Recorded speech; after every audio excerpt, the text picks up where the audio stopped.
অথচ আল্লাহ নবীর কাছে একজন মুসলিম আসলো, ধর্মে সেই ইহুদি ধর্মগুরু ছিল।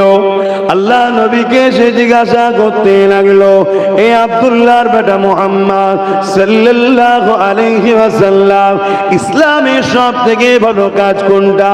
মন দিয়ে শুনবে, ইসলামের সব থেকে ভালো কাজ কোনটা? আল্লাহ নবী জানিয়ে দিলেন, ইসলামের সব থেকে ভালো কাজ হলো ক্ষুধার্ত মানুষকে খানা খাওয়ানো। আরো জোরে বলুন সুবহান। আমরা কি গর্বিত নয়?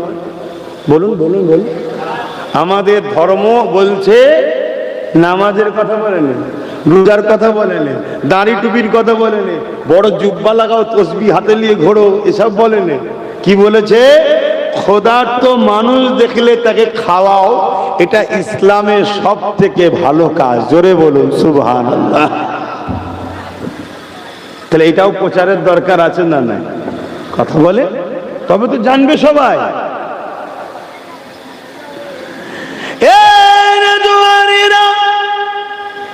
ওই ইহুদি ধর্মগুরু বলে, এ আব্দুল্লাহর বেটা মুহাম্মদ সাল্লাল্লাহু আলাইহি ওয়াসাল্লাম, ওই ক্ষুধার্ত মানুষ যদি মুসলমান না হয় তাকে কি খাওয়ানো হবে? তার জন্য কি একই কথা হবে? আল্লাহ নবী বললেন, আমি কোথায় এখানে মুসলমান বলেছি?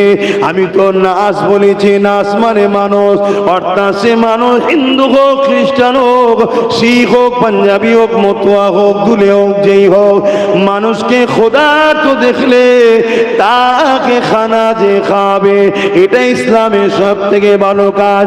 আল্লাহ নবী আরো জানিয়ে দিলেন যে পিপাসিত ক্ষুধার্ত মানুষকে খানা খাবে, আমার আল্লাহ ময়দানে মাশরে তার পিপাসা মিটাবে।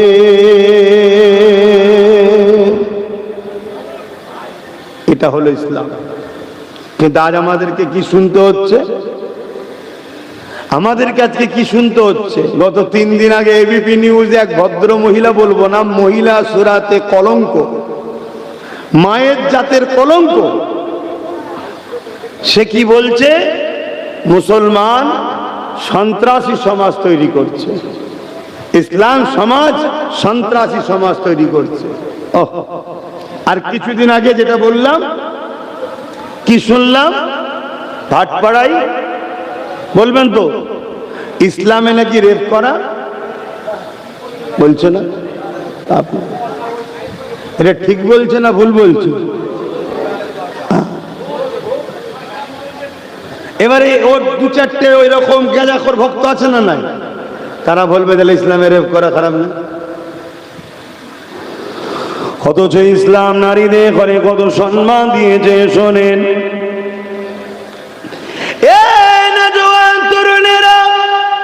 আজ আমাদেরকে জানতে হবে, আমরাও তো ইসলাম সম্বন্ধে জানলাম না, ইসলাম সম্বন্ধে বুঝলাম না। দুটো জিনিস আছে, একটা হক করলে, একটা হক কন্যাস। নামাজ হলো আল্লাহর হক, রোজা হলো আল্লাহর হক, হজ হলো আল্লাহর হক, এটা হলো হক কন্যা। এখানে যদিও ভুল ভ্রান্তি হয়ে যায়, আল্লাহ পাক বলেছে, বান্দারে আমার কাছে তওবা কর, ইস্তেগফার কর, ক্ষমা চা, আমি আল্লাহ তোদেরকে ক্ষমা করে দেব। কিন্তু হক কন্যা, বান্দার হক, কোন মানুষের ঘর ভেঙে দিলে, কোন মানুষের জমি দখল করে নিলে, কোন মানুষের সঙ্গে মিথ্যা কেস দিলে, কোন মানুষকে নোংরা কথায় গালি দিলে, কোন মানুষের উপরে আঘাত দিলে, কোন মানুষ সেই কাজের কাজে নয়, তার নামে সেই বদনামটা করে দিলে, এই যে হক নাশ তুমি মেরেছো, যতক্ষণ পর্যন্ত না ওই বান্দাটা মাফ করে দেবে, আল্লাহ পাক মাফ করবেন না। মনে রেখে দেবেন, জেনে রেখে দেবে। এ যুবকেরা, তরুণেরা, ঈসা আলাইহিস সালাম চলে যাবার এমন করে 500 বছর প্লাস হয়ে গেল, এই জমিনের উপরে কোন নবী রাসূল আসেনি। এই না আসা তরুণ, মক্কা সহ পৃথিবীর জমিনটা কেমন হয়ে গিয়েছিল। নিজেরা নিজেদের হাতে করে 360টা নকল খোদা তৈরি করেছিল এবং নিজেদের রাজা যেখানে সিজদা করত, নিজেদের রাজা যেখানে প্রভু বলে মানত, নিজেদের রাজা যাতে করে খোদা বলে মানত। তখন পৃথিবীর সুপার পাওয়ার ছিল রোম। এই রোম কত অসভ্য ছিল। এই রোমের গ্যালারিতে যুবকরা বাইরা বসে বসে থাকতো, আর গরিবের ছেলেদের ঘরে ছেড়ে দেওয়া হতো, বাঘ ছেড়ে দেওয়া হতো, তার সঙ্গে কুস্তি লড়তে হবে। গরিবের ছেলেরা পারতো না, ওই বাঘের দাবাতে গরিবের ছেলে মারা যেত, আর গ্যালারিতে বসে বসে তারা আনন্দ করত। এই ছিল পৃথিবীর অসভ্যতা। পৃথিবীর জমিনে নারী সন্তান জন্ম হলে তাকে জ্যান্ত পুঁতে দেওয়া হতো। পৃথিবীর জমিনে নারীকে ভোগের পাত্রী বানিয়ে দিয়েছিল। পৃথিবীতে নারীদের কোনো মর্যাদা ছিল না। পৃথিবীর জমিন থেকে বিবাহ প্রথা উঠে গিয়েছিল। শুনছেন তো? আজকে যারা ইসলামের উপরে কলম চালাচ্ছে, একটু শুনতে তো হবে নাকি? হ্যাঁ, ইসলাম নারীদের মর্যাদা কত দিয়েছে দেখো। আর চ্যালেঞ্জ করছি, ইসলামের মোকাবেলায় একটা আসো দেখি নারীকে এই মর্যাদা দিতে পেরেছ। শুনছেন না শোনেননি? একটা আসো দেখি এই মোকাবেলায় যে নারীকে এই মর্যাদা কেউ দিতে পেরেছে। তো জেন্ত জেন্ত কন্যা হলে পুঁতে দিত। মক্কায় একটা মেলা হতো, নাম তার ওকাজ। ওই ওকাজের মেলায় পুরো পৃথিবীর ধনী লোকেরা আসতো। বাজারে পৃথিবী থেকে বড় বড় ব্যবসায়ী আসতো নারীদের ঘরে বিক্রি করার জন্য। ব্যবসায়ী গরিবের বেটিদেরকে বন্দি করে নিয়ে আসতো, তাদেরকে এই বাজারে নিলামে তোলা হতো। ধনী লোকরা কিনে নিয়ে যেত, ওই নারীগুলোকে ভোগ করত। ওই নারীর গর্ভে যদি কন্যা সন্তান হতো, ওই নারী ও কন্যা উভয়কে পুঁতে দিত, মেরে দিত। এটা কি সভ্যতা না অসভ্যতা? এগুলো যারা করত তারা কেউ এক আল্লাহ মাননেওয়ালা ছিল না। শুনছেন তো নাকি? তারা হয় নিজের রাজার উপাসনা করত, নাই রাজার ভাষ্যকর মূর্তি তৈরি করে তার উপাসনা করত, আর না হয় 360টা নকল খোদা তৈরি করে তার উপাসনা করত। কেউ এক রবের উপাসনাকারী এ পাপ করেন। ইতিহাস তার সাক্ষী দিচ্ছে।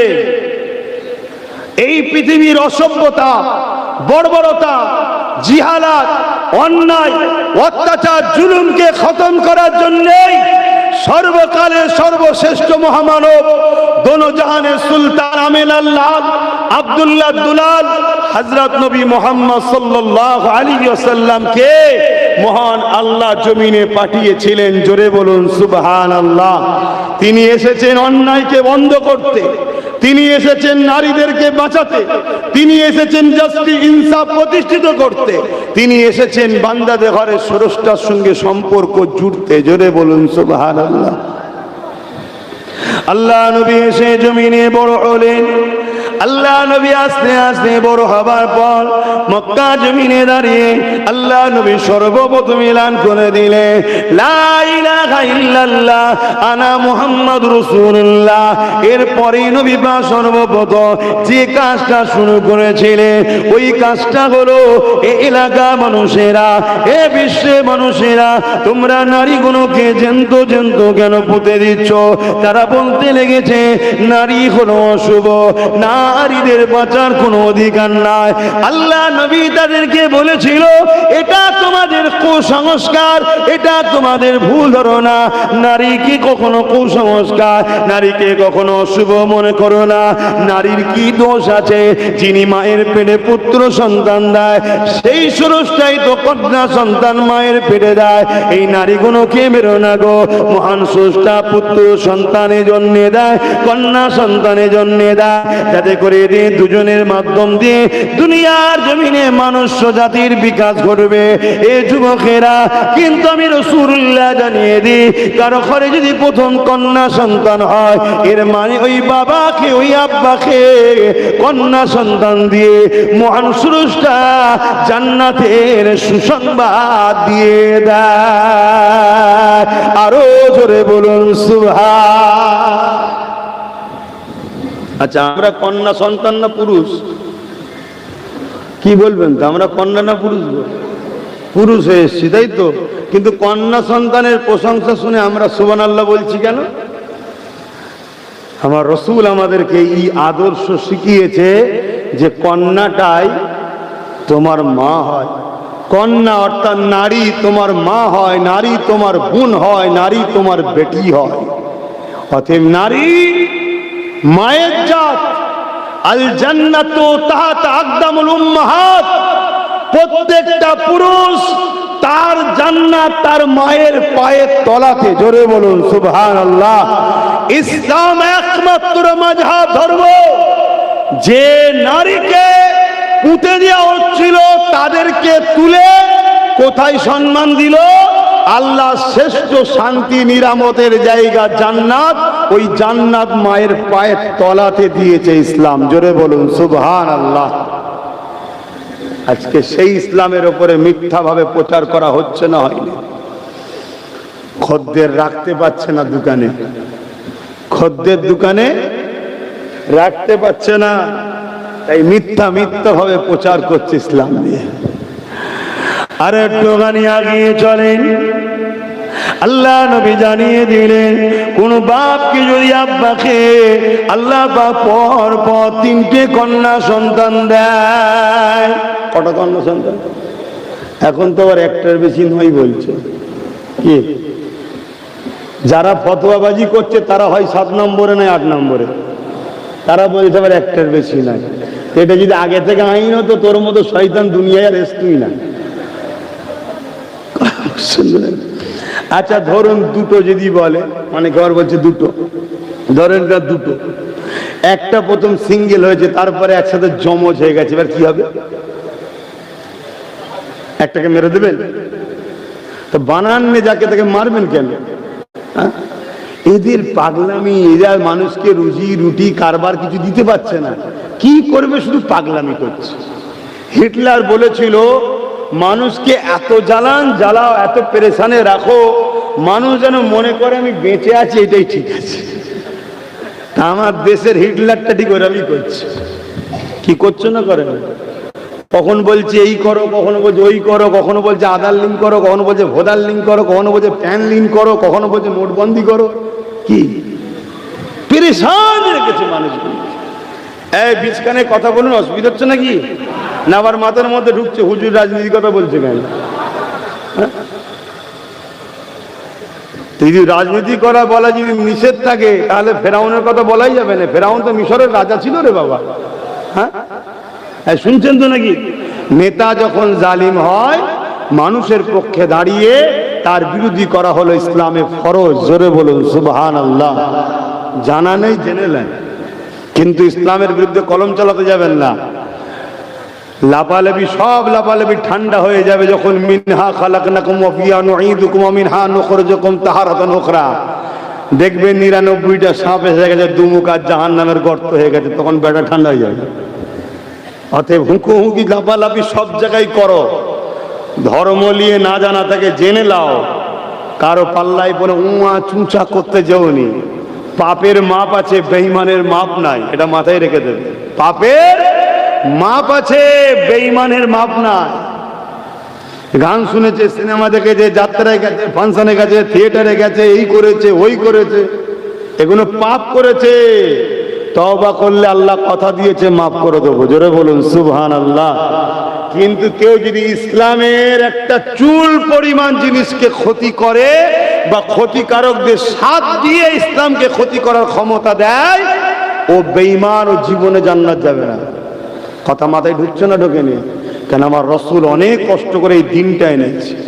যে বাপ নিজের মেয়েকে জন্ত পুত্র, আজকে সেই বাপ মেয়ে হলে আনন্দ করছে, গাড়ি সাজাচ্ছে, পুরো পাড়াকে মিষ্টি বিলাচ্ছে। কেন? আল্লাহ আমায় মেয়ে সন্তান দিয়েছে, তাতে কি হয়েছে? তার মানে জান্নাতের সুসংবাদ পেয়েছি। জোরে বলুন সুবহানাল্লাহ। তাহলে নারীদের মর্যাদা ইসলাম কি দিচ্ছে? এ বিষয়ে একটা ছোট্ট কথা মনে পড়ে গেছে, একটু বলে দিই বিচখানে। একজন স্বামী স্ত্রী দাম্পত্য জীবন, নতুন বিবাহ হয়েছে, নতুন সংসার জীবন, বাসর রাত। আপনারা কি বলেন? হ্যাঁ বাসর রাতই বলবেন, অন্য রাত বলবেন না। বাসর রাত, স্বামী স্ত্রী ঢুকেছে, ঘরের দরজা দিয়েছে, দিয়ে স্বামী স্ত্রী একে অপরের হাতে হাত রেখে প্রথম শপথ করছে কি? যে ফজর হওয়া পর্যন্ত যেই ডাকুক দরজা কিন্তু আমরা খুলবো না আজকে। ভালো কথা, তাদের সংসার, তাদের জীবন, ইজাজত আছে, রাইট আছে। কিছুক্ষণ পরে ছেলের বাপ এসছে, শপথ করার কিছুক্ষণ পরেই ছেলের বাপ এসছে, দরজা আঘাত দিয়েছে, বাবা দরজাটা খুললে। কে? আরে আমি তোর আব্বারে, ছেলের নাম ধরে বলছে। ছেলেটা, স্বামীটা স্ত্রীর মুখের দিকে তাকাচ্ছে, স্ত্রী বলছে হাতে হাত দিয়ে শপথ করা হয়েছে, দরজা খোলা হবে না। ছেলেটা বলছে আব্বা তুমি এখন যাও, সেই সকালে কথা হবে। বাপ বলছে এটাই তো চাই রে বাবা, তোরা যদি খুশি থাকি তো ভালো কথা। মুরব্বীরা কেন আছে একটু বুঝিয়ে দেয়, মা জীবনে চলার পর দুদিনের দুনিয়া একে অপরকে বুঝবে, এই জন্যই তো বলে নাকি। তোরা যখন প্রথম থেকেই মিলে আছিস তো ভালো কথা। বাপ খুশিতে চলে গেছে। তার কিছুক্ষণ পরে মেয়ের বাপ এসেছে, দরজা আঘাত দিয়ে। কে? মেয়ের নাম ধরে বলছে মারে আমি তোর আব্বা। তখন স্বামীর দিকে, স্ত্রী মুখের দিকে তাকাচ্ছে, স্ত্রী স্বামীর মুখের দিকে তাকাচ্ছে। স্বামী বলছে মনে আছে আমার আব্বা এসেছিল, ফিরিয়ে দিয়েছি সকাল পর্যন্ত। মেয়ে বলছে আমি পারলাম না তোমার কথা রাখতে। জোরে বলুন সুবহানাল্লাহ, আরো জোরে বলে। দরজা যে খুলে দিয়েছে, বাপ এসেছে, দোয়া দিয়েছে, বাবা মিলে জুলে থেকে চলে গেছে। স্বামী কথাটাকে ধরে নে বলেই তো শান্তি হয়। আর আমরা ছোট ছোট জিনিস ধরে ফেলি বলেই তো অশান্তি হয়। আমাদেরও দোষ কম নয়, তো যাকে একটু ঠান্ডা মাথায় থাকতে হবে। বেঁকা হাড়ে তৈরি, আল্লাহ নবী বলেছে বেঁকা হাড়ে তৈরি। বাপ আদমের বেঁকা হাড় থেকে মা হাওয়া তৈরি হয়েছে, একটু বেঁকা টাইপেরই হয়। বেশি টানাটানি করলেই ভেঙে যাবে, একটু লিয়ে যেয়ে চলতে হবে। তো যেই হোক, তো এই সময়ে সংসার হচ্ছে। দীর্ঘ বছর পর একটা পুত্র সন্তান, খুশির কথা, মিষ্টি টিষ্টি খাইয়েছে। আবার একটা পুত্র সন্তান, খুশির কথা, মিষ্টি টিষ্টি খাইয়েছে। আবার একটা চারটে পুত্র সন্তান, মিষ্টি টিষ্টি খাইয়েছে। এখন হয়তো অনেকে বলে বাবা কত সন্তান রে, যে বলবে তার দাদর খোঁজ লেগে যা 7টা 8টা আছে। এই রিসেন্ট শুধু কমে গেছে, কথা বুঝছেন না, বোঝেন না। আগে আজ থেকে 2-3 পিঢ়ি বেশি গেলে কি হতো, সন্তান আর সন্তান। এই জন্য মহিলাদের অত রোগ ছিল না। আর এখন যত দুনিয়ার রোগ দেখুন মায়ের। আমি বেশি ডিপে আর ঢুকছি না, বুঝেলেন সব। তো ওই জায়গাতে 4টে সন্তানের পর একটা কন্যা সন্তান হয়েছে। যেই হয়েছে, ওই বাপ পুরো গ্রামবাসীকে দাওয়াত দিয়ে খাসি যা আছে সব জবাই করে আর করে একদম খানা করে পুরো গ্রামবাসী খাওয়াচ্ছে, আনন্দ করছে। তো সব কাজ মিটে যাবার পরে স্বামী স্ত্রী যখন এক জায়গায় শুয়েছে রাত্রিরে, স্বামী স্ত্রী জিজ্ঞেস করছে হ্যাঁ গা 4টে ছেলে হলো, শুধু মিষ্টি দিয়েই কাজ মিটিয়ে দিলে, আর মেয়ের বেলায় এত করলে কেন? স্বামী বলছে কি জানেন, যে আমার দরজা তো খুলবে। জোরে বলুন সুবহানাল্লাহ, আমার দরজা খুলবে। কেন? তোমার আমার যখন বিয়ে হয়েছিল আমি আমার বাপের দরজা খুলিনি, তুমি কিন্তু তোমার বাপের দরজা খুলেছিলে। তোমার এই 4 বেটা আমার দরজা খুলবে না, এটাই খুলবে। নারী কত নিয়ামতের জিনিস, ঠিক তো নাকি? এটা সত্য কথা, মেনে নিতে হবে। আর আমাদেরই তো মায়ের জাত, আমিও তো কোন এক মায়ের পেটেই এসেছি, তার পায়ের তলাই তো আমার জান্নাত। আমি সে পীরজাদা হই, পীর সাহেব হই, মুফতি মাওলানা যাই হই, আমার মায়ের পায়ের তলাই তো আমার জান্নাত। আজকে সেই নারীদের সম্বন্ধে আল্লাহ নবী আর কি জানিয়ে দিচ্ছে শুনে রেখে দাও। এ দুনিয়ার মানুষেরা, আল্লাহ নবী জানিয়ে দিলে কারো ঘরে যদি 1টা 2টো 3টে পর পর কন্যা সন্তান আছে, ওই 3 কন্যার বাবা আজ যদি এমন করে নারীগুলোকে পেয়ে মন খারাপ না করে, ওই নারীগুলোকে উপযুক্ত শিক্ষা দিয়ে, উপযুক্ত শিক্ষা দোষ দিয়ে ওই নারীগুলো যদি বিবাহ দিয়ে দিতে পারে, আল্লাহ নবী 2 আঙুলকে পাশাপাশি তুলে দেখাচ্ছে। এই 2 আঙুল যেমন পাশাপাশি রয়েছে, আমি রাসূলুল্লাহ আর ওই 3 কন্যার বাবা আল্লাহর জান্নাতে এই রকম পাশাপাশি থাকিব। বুঝতে পারছেন তো মাইকের আওয়াজ? তাহলে সৌভাগ্যবান তো সে যে 3টে কন্যা পেল আর তাকে শরিয়ত সম্মত শিক্ষা দিয়ে বিবাহ দিয়ে দিল। রাসূল বলছেন আমি ওই বাপ দুজনে জান্নাতে পাশাপাশি থাকবো। জোরে বলুন সুবহানাল্লাহ। তাহলে ইসলাম নারীদেরকে কত সম্মান দিয়েছে। হ্যাঁ,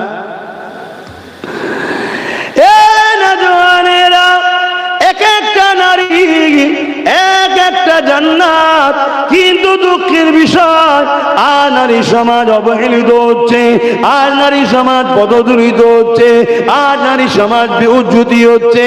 আমার বাংলাতে এক মানবরূপী পশু বলে ফেললো ইসলামে নাকি রেপ করাটা পাপ নয়, অথচ যে বলছে তার দলের অনেক নেতা মন্ত্রী আছে যার নামে রেপের কেস চলতেছে। এ যুবকেরা, তরুণেরা, বাপেরা, অথচ 1400 বছর আগে থেকে মদিনার নববী শরীফে আল্লাহ নবী রাষ্ট্র কায়েম করে দিয়েছে। ওই মদিনার জমিনেতে 1450-1500 বছর কম বেশি ধরে ওখানে নারী রেপ তো দূরের কথা, একটা নারীকে আজকে তারিখ পর্যন্ত কোনো দিনের জন্যই প্রিজিং করা হয়নি। কেননা মদিনার জমিনে আমার নবী পাকের আদর্শ চলে।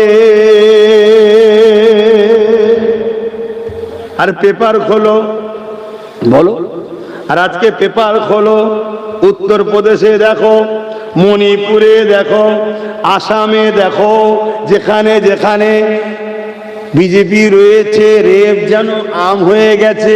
ভুল বলছি নাকি? এই কথাটা খারাপ লাগছে কেন? এই অর্জুন সিং বিজেপির লোক তো, এ বললো না কিছুদিন আগে, তো শুনতে হবে তো পারে। কি শুনতে হবে না? না শোনে পারে, ঘাটাস না। যদি মনে করিস পাওয়ার আমাদের হাতে, মিলিটারি ফোর্স আমাদের হাতে, আরে রাখ তোর পাওয়ারের কথা। ইমানদার কখনো কারো পাওয়ারকে তাওয়াক্কা করে না। ইমানদার আল্লাহু সাইয়্যুন কাদির, আল্লাহর উপরে ভরসা করে চলে। জোরে বলুন সুবহানাল্লাহ। আরে যুগে যুগে অনেক পাওয়ার আমরা দেখেছি। আমরা দেখেছি চিঙ্গিস খানকে, আমরা দেখেছি হালাকু খানকে, আমরা দেখেছি জর্জ ডব্লিউ বুশকে, যে বলেছিল আমেরিকায় কোন মুসলমান ভিসা পাবে না, আমেরিকা থেকে ইসলামকে মুছে দেবো। আমার আল্লাহ জর্জ ডব্লিউ বুশের একটা কন্যা ছিল, তাকে ইসলামের কবুল করিয়ে মুসলমান বানিয়ে হাফেজে কোরআন বানিয়ে দিয়েছে। জোরে বলুন সুবহানাল্লাহ। আল্লাহ আল্লাহ আল্লাহ জিন্দাবাদ। চিঙ্গিস খান নাম শুনেছেন? এই বলুন, এখনো লোক চিঙ্গিস খানকে আতঙ্ক হিসাবে জানে। যে শহরে, যে এলাকায়, যে নগরে, যে দেশে ঢুকতো, বুড়ো বুড়ি, বাচ্চা চুরি, গাছপালা, জীব জন্তু কিচ্ছু বাদ দিত না, সব পুড়িয়ে ছাড়কার করে চলে যেত। এত বড় জালিম চিঙ্গিস খান, সে চেয়েছিল পৃথিবী থেকে ইসলামকে মুছে দেব। বাগদাদে হামলা করলো, কয়েক কোটি মুসলমানকে মারলো। বাগদাদের মাদ্রাসাগুলো বুলডোজার এখন যেমন ভাঙছে, তখন তাদের যে সিস্টেম ছিল মাদ্রাসাগুলোকে ভেঙে শেষ করে ফেললো। লাইব্রেরিতে আগুন ধরিয়ে ইসলামিক কিতাবগুলো পুড়িয়ে দিল।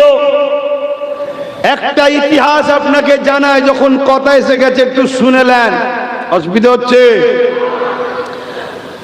চিঙ্গিস খান বাগদাদের জমিনের একটা মাদ্রাসাতে হামলা করে মাদ্রাসার ছাত্র তুলাবাগনকে কতলে আম করলো, লাইব্রেরিতে আগুন ধরিয়ে দিল। এত বড় মাদ্রাসা ছিল তৎকালীন সময়ে, 300টা উস্তাদ ছিল মাদ্রাসাতে। বলুন সুবহানাল্লাহ। 300 উলামাকে চিঙ্গিস খান বন্দী করেছে, করে 3টে কাতারে ভাগ করেছে, 100 100 100। ঘোড়ার পিঠে বসে আছে।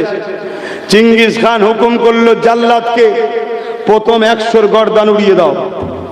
আরে যুগে যুগে আমাদেরকে মারা হয়েছে, যুগে যুগে আমাদেরকে হত্যা করা হয়েছে, যুগে যুগে আমার মসজিদ মাদ্রাসা কিরা মিটিয়েছে, কিন্তু আল্লাহ শান পৃথিবীতে তাদের নাম নিশানা মিটে গেছে। কিন্তু আজও 250 কোটির উপরে ইসলাম মাননেওয়ালা রয়েছে। জোরে বলুন সুবহানাল্লাহ। যে আমেরিকা চেয়েছিল ইসলামকে মুছবো, যে ইউরোপ দুনিয়া চেয়েছিল ইসলামকে মুছবো, তাদের মিডিয়া, তাদের কলম, তাদের রিপোর্ট, তারা বলছে আগামী 45-এর মধ্যে ইউরোপ দুনিয়া, যেমন আমরা এশিয়া মহাদেশ, ওটা ইউরোপ মহাদেশ। আগামী 45-এর মধ্যে সংখ্যা গুরু হবে ইসলাম। জোরে বলুন সুবহানাল্লাহ। ইসলামের আলোর কাছে কেউ কখনো টিক্কা খেতে পারে না আর পারবে না। আতর যত লাড়বে তত মানুষের নাকে যাবে। ইসলামকে যত খোঁচা দেবে ইসলামের তত খুশবু বাড়বে। আমরা খুব ভালোভাবেই জানি ব্যথা না উঠলে সন্তান হয় না। ব্যথা না উঠলে, কথা বলছে না তো? তাহলে যত ব্যথা বাড়বে, হয়তো কষ্ট হচ্ছে কিন্তু এটা খুশির খবর আসছে, ঠিক তো নাকি? যত ইসলামের উপরে ব্যথা ওঠে, যত মুসলিম পিটা হয়, যত জুলুম হয়, এর মানে একটা খুশির খবর আসছে। সেই খুশির খবর কি? নতুন করে মানুষ ইসলামের দিকে আসবে। জোরে বলুন সুবহানাল্লাহ। এটা নিয়ম। যেখানে যেখানে হামলা হয়েছে সেখানে সেখানে ইসলামের দিকে মানুষের আগ্রহ বেড়েছে। কথা কিছু বুঝছেন? ভাইয়ের আমার, চিঙ্গিস খান 300 উলামাকে কাতার দিয়েছে, জাল্লাদকে হুকুম করলো। আমি ভাই সে ফজরের নামাজ পড়ে বেরিয়েছি, আমার ছিল আর এক জায়গায়, এই স্বরূপনগর না কি বলে, ওইখানে 10টায় ওখান থেকে এখানে এসেছি। কথা বুঝেছি? আমার কষ্ট হচ্ছে, আপনাদের হচ্ছে না তো? চিঙ্গিস খান যেই হুকুম করলো, একটার পর একটা উলামা ধর থেকে কল্লা আলাদা করছে জাল্লাদ। ওই কাতারে একটা বয়স্ক বুজুর্গ উলামা ছিল, তিনি ওই প্রথম কাতার থেকে দ্বিতীয় কাতারে চলে গেছে। চিঙ্গিস খান দেখেছে কিন্তু কিছু বলেনি। চিঙ্গিস খান আগিয়ে এসে দ্বিতীয় কাতারে আবার হুকুম করলো গর্দান উড়াও। আবার দ্বিতীয় কাতারে গোলামাদের গর্দান উড়াচ্ছে, রক্তাক্ত হচ্ছে। ভাবুন কিভাবে আলেমদেরকে মেরেছে। এই দেশে ব্রিটিশরা আলেমদেরকে কত মেরেছে। দিল্লি থেকে লাহোর পর্যন্ত প্রত্যেকটা গাছে উলামাদের ঘরে, হাফেজদের ঘরে ঝুলিয়ে দিয়েছে ব্রিটিশরা। দেশের জন্য আমরা জীবন দিয়েছি উলামারা। এসব ইতিহাস আমার যুবকরা ভুলে যাচ্ছ। তোমরা ভাবছো না খেটে ওই যা ভিক্ষা হচ্ছে ওই ভালো। এটা তোমার বাচ্চার জন্য একটা মরণ ফাঁদ তৈরি করে রেখে যাচ্ছ। খেটে বড় হও, চেটে নয়। খেটে বড় হও, চেটে নয়। চেটে বড় হলে তোমার বাচ্চার জন্য কিন্তু মরণ ফাঁদ পাচ্ছ। আর খেটে বড় হলে সেই চায়ের দোকানও যদি হয়, তোমার পরে ওই দোকানের মালিক তোমার বাচ্চা। আর চেটে বড় যদি হও, তোমার পরে তোমার বাচ্চা চান্স পেতেও পারে, নাও পেতে পারে। কথা বুঝে আসছে? আচ্ছা, মেহনত করো। তো চিঙ্গিস খান দ্বিতীয় কাতারে যখন উলামাদেরকে কতল করা হচ্ছে, ওই বয়স্ক আলেমটা আবার ওই দ্বিতীয় কাতার থেকে তৃতীয় কাতারে চলে গেছে।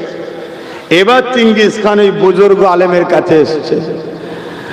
হায়াত যার যতক্ষণ পর্যন্ত, হায়াত যার যতক্ষণ পর্যন্ত। চিঙ্গিস খান বলতে লেগেছে, এই মুসলমান, এই উলামা, আপনি প্রথম কাতার থেকে দ্বিতীয় কাতারে চলে গেলেন, দ্বিতীয় কাতার থেকে তৃতীয় কাতারে গেলেন, আর তো কোনো কাতার নেই, এবারে কোথায় যাবেন? ইমান কাকে বলে দেখুন। ওই বুজুর্গ উলামা খুব শান্ত কণ্ঠে নির্ভয়ে আওয়াজ দিলেন, আল্লাহ আছে। জোরে বলুন সুবহানাল্লাহ। আরো জোরে বলুন। এই শিক্ষা কার থেকে পেয়েছে? আমার নবীর থেকে। কোথায়? আল্লাহ নবী একদিন এক গাছতলাতে আরাম করছিলেন। এক ইহুদি জাসুস আমার নবী পাককে খুঁজে খুঁজে তরোয়াল নিয়ে এসে আল্লাহ নবীর উপরে আঘাত করবে বলে তৈরি হয়েছে। নবী আমার জমিনে শুয়ে রয়েছে। ওই ইহুদি দুশমনটা আল্লাহ নবীর উপরে তরোয়াল তুলেছে, মারবে। ঠিক এমন সময় সে বলতে লেগেছে, মুহাম্মদ, আমার হাত থেকে তোমাকে কে বাঁচাবে বলো? আল্লাহ নবী চোখ খুলে দেখছে তরোয়াল আমার উপরে রয়েছে আর আমি জমিনে শুয়ে রয়েছি। এই সময় আল্লাহ নবী বলেছিলেন, আল্লাহ আছে। এ যুবকেরা, ওই বেঈমান ইহুদির হাতে তরোয়ালটা পড়ে গেল। আল্লাহ নবী তরোয়ালটাকে নিয়ে নিলে উঠে দাঁড়িয়ে বলল, এবারে আমার হাত থেকে তোমাকে বাঁচাবে বলো। সে আমার নবীর তারিফ প্রশংসা করে বলতে লেগেছে, তুমি আমাকে বাঁচাবে। আল্লাহ নবী বললেন, না রে, বাঁচালেন যিনি আমাকে তিনিই তো তোকে বাঁচাবে। আমি মুহাম্মদ তাকেই চিনাতে এসেছি। তিনি হলেন লিল্লাহি মা ফিস সামাওয়াতি ওয়া মা ফিল আরদ। এই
দরুদ শরীফ আল্লাহুম্মা সাল্লি আলা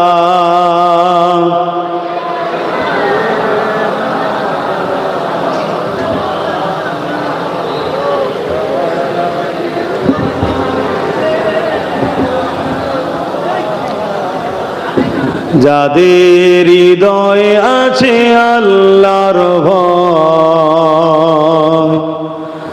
তারা কবু নবী ভুলে যায় না। আল্লাহর প্রেম ছাড়া এই দুনিয়ায় কারো কাছে কোনো কিছু চাই না। যাদের হৃদয়ে আছে আল্লাহর ভয় তারা কবু নবী ভুলে যায় না। রাতের আধারে যারা সিজদাতে রয় দু চোখের আঁসুতে নদী যেন বয়। রাতের আধারে যারা সিজদাতে রয় দু চোখের আঁসুতে নদী যেন বয়। ছলনার ঘাচানি যত আসো ছলনার ঘাচানি যত আসো পিছনে ফিরো তাকায় না। যাদের হৃদয়ে আছে আল্লাহর ভয় তারা কবু নবী ভুলে যায় না। আল্লাহ প্রেম ছাড়া এই দুনিয়া কারো কাছে কোনো কিছু চাই না। দিন কায়েমের পথে যারা অবিচল তারা হলো আল্লাহর প্রিয়জন। বাতিলের কাছে যারা হার মানে না বাতিলের কাছে যারা হার মানে না সংগ্রাম করে যায় অমর। আল্লাহর প্রকৃত প্রিয়জন কারা? যারা দিন কায়েমের জন্য সব সময় অবিচল ব্যস্ত থাকে। দিন কি? ইসলাম। ইসলাম কি? আবার বললাম ইনসাফ ইনসানিয়াত নাই, সত্য, এতিমের ভালোবাসা, গরিবের অধিকার, বিধবার অধিকার, সমাজকে দুর্নীতি মুক্ত করা, নেশা মুক্ত করা, খুন মুক্ত করা, জুলুম মুক্ত করা। এর জন্য যারা পেরেশান থাকে পাশাপাশি আল্লাহ তাওহীদের উপরে, ঈসা আলাতের উপরে, রাসূলের রিসালাতের উপরে, আল্লাহ তাওহীদের উপরে নিজের জীবনকেও দাসত্বের সাথে কাটানো। কথা বুঝে আসছে? এরাই হলো আল্লাহর প্রিয়জন। আমার অনেক উলামা ভাই আছেন দূরে কাছে, আমি কাউকে ছোট করে বলছি না, কিন্তু ভাবার বিষয় বলছি। উলামাদের সম্মান কত, আর সেই সম্মানের কি হকদার আপনারা পাচ্ছেন? আপনি কি সেই মর্যাদা পান? কারণ কি? আপনি আপনার ডিউটি থেকে সরে যান না তো, আপনি আপনার জায়গা থেকে সরে যান না তো। একটা প্রশ্ন, আমি আপনাকে আসামির কাঠ গড়ায় তুলছি না, আমি কাউকে দোষীও করছি না, কিন্তু মনে রাখবেন যুগে যুগে সর্বপ্রথম উলামাদেরকে টার্গেট করা হয়েছে। কাল আপনাকে টার্গেট করা হবে। আপনি যাকে আপন মনে করে যার কোলে উঠতে চাইছে সে আপনার আপন হবে না। যে আল্লাহর নয়, রসুলের নয়, সে আপনার আপন হয় কি করে? এখন আব্বাস সিদ্দিকী চিৎকার দিচ্ছি, আসো, কোন মায়ের সন্তান আছে তোমার কিছু করতে পারে? আমি দেখবো তোমার সাধ্যবাস। আল্লাহ শুকর করে বলছো আম্মা বিনিআমাতি রাব্বিকা ফাহাদ্দিস। এখনো সময় আছে, সংগঠিত হও, ঐক্য হও। চেঙ্গিস খান একটার পর একটা যখন শেষ লাইনে জিজ্ঞেস করলো, উলামা বলল আল্লাহ আছে। আমাদেরও বলতে হবে আল্লাহ আছে, তাই তো নাকি? বলতে হবে তো। যদি কেউ বলে আল্লাহ আছে বলে, তাহলে তার সামনে যদি কেউ বলে দিল্লি চলে যাও, সেখানে উলামারা চুপ থাকতে পারতো না, হক কথা বলতো। কিন্তু বলতে পেরেছে? পারেন। যখনই বলেছে আল্লাহ আছে, অমনি চিঙ্গিস খান বলছে আগেই মুরব্বীটাকে কতল করো, রেগে গেছে সে। ব্যাস চিঙ্গিস খানের মুখ দিয়ে বেরিয়েছে, সঙ্গে সঙ্গে চিঙ্গিস খানের যে ঘোড়া ছিল সেই ঘোড়া লাফাতে শুরু করেছে। লাফানো তো লাফানো, তাকে আর কে থামায়? এবার ছুটা শুরু করেছে। ছুট, কখনো এদিকে ঝুল দেয়, কখনো ওদিকে ঝুল দেয়। চিঙ্গিস খান ব্যালেন্স কন্ট্রোল করতে করতে একটা টাইমে চিঙ্গিস খানের একটা পা ঘোড়ার যেখানে পা রাখে সেখান থেকে ফসকে যায়, আর একটা পা তাতে জড়িয়ে যায়। ওই অবস্থায় কেচড়ে পড়ে জমিনে, কখনো মাথা লাগছে জমিনে, কখনো পাথরে, বিভিন্ন জায়গায় লাগতে লাগতে লাগতে পৃথিবীর আতঙ্ক অর্ধেক পৃথিবীকে দখল করেছিল যে চিঙ্গিস খান। সে মাথার ঘিলু, নাক বিভিন্ন জায়গায় খন্ন বিচ্ছিন্ন হয়ে সে জনমের মতো জাহান্নামে চলে গেল। আর জাল্লাদ কি মারবে, সৈন্যরা কি মারবে, এদের উলামাদের নেতাকে বাঁচাতে গিয়ে তার পিছনে ছুটলো।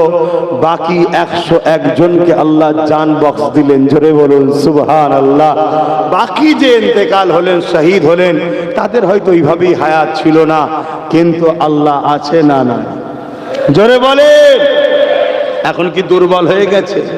হ্যাঁ, নাউযুবিল্লাহ মিন জালিক, লা হাওলা ওয়ালা কুওয়াতা ইল্লা বিল্লাহিল আলিয়্যিল আযীম। সেই আল্লাহ আজও আছে। কেন ঘাবড়াচ্ছেন? ইনসাফের উপরে থাকেন, ন্যায়ের পক্ষে থাকেন, সত্যের পক্ষে থাকেন, গরিবের পক্ষে থাকেন, মানবতার পক্ষে থাকেন, অসহায়ের পক্ষে থাকেন, নিজের মাতৃভূমির সার্বভৌমত্বকে নিরাপদের পক্ষে থাকেন। বেশাক আল্লাহ সাহায্য আসছে, আল্লাহ পাক অবশ্যই সাহায্য করবে। কিন্তু আমরা যে আল্লাহকে ভালোবাসি, আল্লাহ পরীক্ষা নেবে না নেবে? এজন্য মাঝে মাঝে আল্লাহ ঝড় দেয়। দেখবেন ঝড়েতে গাছ দোলে আবার দাঁড়িয়ে যায়, দোলে আবার দাঁড়িয়ে যায়। ইমানদার যতই দুলুক, ইমানদার কখনো ভেঙে যায় না। সে হয়তো দেখবে আর মনে হয় ট্যাকেল করতে পারবে না, আর এইবার মনে হয় পড়ে যাবে না। ইমানদার যে হয় সে তো খেজুর গাছের মতো হয়, কোনোদিন ঝড়ের চোটে পড়ে না, জোরে বলুন সুবহানাল্লাহ। আসেন বাবেরা, নওজওয়ানেরা, সংক্ষেপ করব। পুরো পৃথিবী জুড়ে একটাই মিশন চলছে, ইসলামকে মিটিয়ে দাও, কোরআনকে মিটিয়ে দাও, রাসূলুল্লাহর বাণীকে মিথ্যাভাবে প্রচার করো। এ যুবকেরা, তরুণেরা, কিছুদিন আগে উত্তরপ্রদেশের কানপুরেতে এক ব্যক্তি একটা ফেনাক লিখেছিল, যাতে লিখেছিল আই লাভ মুহাম্মদ সাল্লাল্লাহু আলাইহি ওয়াসাল্লাম। এই লিখাতে তাকে অ্যারেস্ট করা হয়েছে। তার পক্ষে যারা আওয়াজ তুলেছে তাদেরকে অ্যারেস্ট করেছে, মারধর করেছে। এ জালিম, অ্যারেস্ট করে করে করে করে তোরা হাঁপিয়ে যাবি। মুহাম্মাদের যারা প্রকৃত গোলাম হবে তারা জীবন দিয়াকে ধন্য মনে করে, কেননা তোরা বাঁচিস দুনিয়ার জন্যে, তোরা বাঁচিস জমি জায়গা গাড়ি বাড়ির জন্যে। আর মুহাম্মাদের গোলামেরা আল্লাহ আল্লাহ রসুলের জন্যে মরণের ইন্তজারে থাকে, কেননা মরণের পর যখন মুহাম্মদ রসুলের গোলামরা কবরে যাবে, ইমাম বুখারী বলছে ওই কবরে কামলিওয়ালার দিদার হবে। আরো জোরে বলুন প্রেমিকেরা, এই দুনিয়ায় হাজারো জুলুম হয়েছে আমাদের উপরে, এই দুনিয়ায় হাজারবার আমাদেরকে হত্যা করা হয়েছে, কিন্তু মনে রাখবেন যারা মেরেছে তারা মিটে গেছে, আমরা কিন্তু এখনো মিটে যাইনি। এ নওজওয়ানেরা, তরুণেরা, আজকে আই লাভ মুহাম্মদ রাসূল লেখার জন্য চলো, কিন্তু আমার দেশের সংবিধানের 25 নম্বর আর্টিকেল, কত নম্বর? 25 নম্বরের সংবিধান বলছে যে যা ধর্ম কিভাবে প্রচার করবে, কিভাবে পালন করবে তার স্বাধীনতা, রাষ্ট্র তার উপরে হস্তক্ষেপ করবে না। আমার দেশে অনেক লোক আছে উলঙ্গ থাকে, তাদের পছন্দ এটা, রাষ্ট্রের অধিকার নেই তার বিরুদ্ধে আঘাত দিবা, এটা দেশ স্বাধীন দিয়েছে, শুনছেন তো? আমার দেশে আছে অনেকে নানা রকম, যার যেটা পছন্দ, ভাই কারো ধর্ম দিকে আমি যাচ্ছি না বলে আমার বলার ইন্টারেস্ট নেই। ঠিক তেমনই আমি আমার ধর্ম কিভাবে পালন করব ওটা আমার স্বাধীনতা। তবে আপনাদেরকে জানিয়ে দিই, ইসলাম কোনো ব্যানারের ধর্ম নয়, ইসলাম কোনো ফটো, ব্যানার, হাস্যকর মূর্তি এর ধর্ম ইসলাম নয়। আরে ব্যানারে লিখতে হবে এমনটা ঠিক নয়, আমরা এখান থেকে আল্লাহ রসুলকে ভালোবাসি। জোরে বলুন সুবহানাল্লাহ। কিন্তু এই ইয়ং ছেলে লিখেছে, যেমন এই পিছনে ব্যানারটা দিয়েছে, দেখতে ভালো লাগবে। একটা ছেলে লিখেছে যে আমি রসুল আপনাকে ভালোবাসি। এতে অনেকের অ্যালার্জি হয়ে গেছে। অনেকে শুনেছি বেগুনে অ্যালার্জি হয়, ও নবীকে ভালোবেসেছে বলছে ওর অ্যালার্জি হয়ে গেছে। তা গায়ের জোর আছে, ক্ষমতা আছে, রাজ ক্ষমতা আছে, আর এই যে রাজ ক্ষমতা এদের হাতে বারবার, এর জন্য সম্পূর্ণ দোষী মুসলমান। এর জন্য মুসলমান দোষী। এরা নিজের ছেলের পাতের সুরো দেখতে পারে না, এরা নিজের ছেলের পাশে রান দেখতে পারে না, অন্যের পাতে দিবার জন্য মুসলমান সবসময় এক্সপার্ট। কথা বুঝে আসছে না? নয়। ওই উত্তরপ্রদেশে ৭৯ বছর ধরে মুসলমানেরা সেকুলারের নামে ভণ্ডগুলোর পিছনে ছুটেছে। আজকে কোন সেকুলার দলের নেতারা ওই অন্যায়ের বিরুদ্ধে কথা বলেছে? বলেন, কেউ কথা বলেছে? বলেন। আজকে বিপদের সময় আমাদের সাথে কেউ নেই। এই যে বিহারে লালুর বেটাকে জিজ্ঞেস করছে আইলাম মোহাম্মদ নিয়ে চর্চা হচ্ছে, আপনার কি খবর? বলছাম বিহার চুনাও কে বারে মে সোচ রহে। তুই তো একটা কথা বলতে পারতিস যে না, এটা সংবিধান বিরোধী, উত্তরপ্রদেশ সরকার ভুল করছে, ব্যাস ক্লিয়ার। না, এ জাত যে কবে বুঝবে, এ কম যে কবে বুঝবে আল্লাহ ভালো জানে। যদি বোঝো ভালো, আর না হয় ওই তেজপাতা হয়ে থাকে। কথা বুঝে আসছে না? না, আমার কিচ্ছু যায় আসে না, আমার কিচ্ছু যায় আসে না। আল্লাহ শুকর করে বলছো আম্মা বিনিআমাতি রাব্বিকা ফাহাদ্দিস। কে সরকারে আসছে, কে যাচ্ছে, সবলে আমার কোনো টেনশন নেই। কানার কি বারাত কি বাদিন বলে তো, হ্যাঁ, আমার কি যায় আসে। কিন্তু তুমি ভাবো তোমার এই বাচ্চা কোনো তোমার ঘরে জন্ম নিয়ে কি অপরাধ করেছে? হ্যাঁ, এদের কি দশা হবে? এই যে এতগুলো লোক বসে আছো, তোমাদের জানা মতো পুরো ভারত বা পশ্চিম বাংলার মধ্যে তোমাদের আত্মীয়ের মধ্যে কারো একজন জজ আছে? এই থাকো, একটু বলো না ভাই, কোথায় তোমরা কি করলে এতদিন ধরে তোমরা বলো। তোমাদের জানা মতে টোটাল পশ্চিম বাংলায় একজন কারো ডিএম আছে? আত্মীয়র মধ্যে জানা থাকে, একটু বলো না। তোমাদের জানা মতে টোটাল পশ্চিম বাংলায় একজন কারো আত্মীয়র আইএস আইপিএস অফিসার আছে? যে থাকে একটু বলো। তোমাদের জানা মতে তোমাদের গ্রামে কটা মুসলমান গুন্ডা আছে বলো তো? হাসছো তোমরা? আমি হাসাচ্ছি তোমাদের? তোমরা নিজেদের কপাল তো ফাটিয়েছ। তোমাদের ঘরে জন্ম নেই বাচ্চাগুলোর কপাল তোমরাই ফাটাচ্ছ। তোমাদেরকে রেড জোনে ফেলা হচ্ছে, সময় আসবে স্প্রে করে ঝেড়ে দেওয়া হবে। কেন? এরা সমাজ বিরোধী। এদের গ্রামে গুন্ডা পাওয়া যায়, এদের গ্রামে আইএস আইপিএস নাই। এটা বড় প্ল্যান করে তৈরি করা হচ্ছে। কারা করছে? নেতারা। দুনিয়ার শাসক দল হোক আর আগে যারা ছিল, নেতারা বানাচ্ছে। কেউ চাইলে মোল্লার ঘরের বাচ্চা মাধ্যমিকে 90% নাম্বার পেয়েছে, ওর পিছনে খরচ করে কিন্তু আইএস বানা, আইপিএস বানা, জজ বানা, উকিল বানা, ডিএম বানা, বিডিও বানা। কেউ চাইনি। তবে অহংকার নয়, আমি চাইছি, কষ্ট করছি নেতা না হওয়ার পরও, রাজনীতির নেতা না হওয়ার পরও আমি চেষ্টা করে নলেজ সিটি বানাচ্ছি, যেখান থেকে বাচ্চাদের শিক্ষা দিয়ে বড় করব।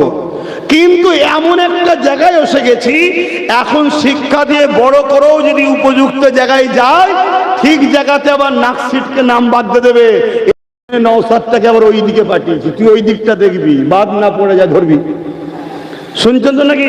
এইদিকে প্রোডাকশন তৈরি করছি, ওই দিকে যাতে আবার রিটার্ন মানে ক্যান্সেল না হয়ে যায়, তাহলে রাজ পাওয়ারের দরকার আছে না? ওকে ওই দিকে পাঠিস, তুই ওই দিকটা দেখ, আমি এই দিকটা দেখি। এ তো গাল খেতে হচ্ছে না, হয় না? কারা গাল দেয়? হিন্দুরা, আদিবাসী, দলিত, সাঁওতাল, মতুয়ারা আমায় গাল দেয়? আমাকে কোনো মুসলিমরা গাল দেয় না। তারা উপরন্ত দেখলে ভালোবাসে, দেখে।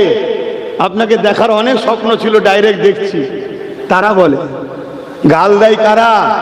আমার পাড়ায় ওই যে গুন্ডা তৈরি হয়েছে, ওইগুলো গাল দিচ্ছে। কথা বুঝছেন না? বোঝেন না? অথচ একবারও ভাবলো না যে আমার জিন্দেগিটাই শুধু জিন্দেগি নয়।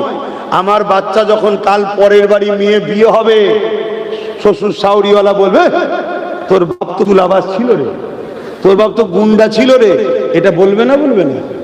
তো ভাবা দরকার।